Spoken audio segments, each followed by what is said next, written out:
better place to get a safety messages out than the auto show. People are out buying cars and stuff, and they stop by. They bring their young adults by. We do demonstrations with the seatbelt convention and the rollover machine.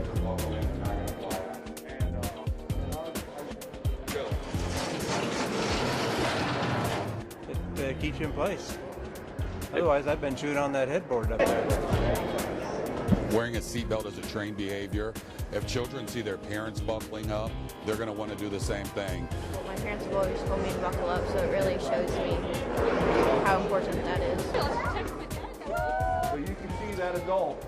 Can't stress that enough. Always buckle up. That seatbelt is